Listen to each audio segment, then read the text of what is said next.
ያው ሰባተኛው ሀገራዊ ምርጫ ለማዕከላዊ ኢትዮጵያ እዚህ የምርጫ ክልል ላይ እጩ እየቀርብ ያለውኝ ዛሬ መጣሁት ያው የመራጮች ምዝገባ ለማድረግና የምርጫ ካርድ ለማውጣት ነው።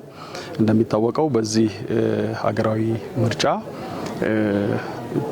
ገዢው ፓርቲ ብልጽግናን በመወከል ነው በእጩነት የቀረብኩት። ያው ገዢው ፓርቲ ብልጽግና ሀገራዊ ምርጫው ፍትሃዊ፣ ሰላማዊ፣ ነፃ እንዲሆን ለማድረግ ትኩረት ሰጥቶ እየሰራ ያለበት ሁኔታ ነው ያለው። ከዚህ በተጓዳኝ ደግሞ በባለፉት የለውጥ ዓመታት በርካታ ማህበራዊ፣ ኢኮኖሚያዊ፣ ፖለቲካዊ ስራዎችን ሰርቶ በተጨባጭ ውጤት ያስመዘገበ በተግባር ተፈትሾ ለውጥ ያመጣ ፓርቲ እንደመሆኑ መጠን ቀጣዩ ምርጫ በአሸናፊነት ለማጠናቀቅም የሚሰራበት ሁኔታ ነው ያለው።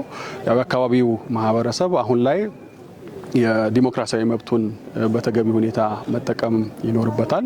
አንዱ የዲሞክራሲ መገለጫ ነጻ፣ ፍትሃዊ፣ ዲሞክራሲያዊ ምርጫ ማካሄድ ነው። ለዚህ ምቹ ሁኔታ የተፈጠረበት ሂደት ስላለ ነዋሪው ህብረተሰብ እድሜው ለምርጫ የደረሰ በሙሉ የምርጫ ካርድ አውጥቶ ይህን ዲሞክራሲያዊ መብቱን በአግባቡ እንዲጠቀም በዚሁ አጋጣሚ መልእክት ማስተላለፍ እፈልጋለሁ።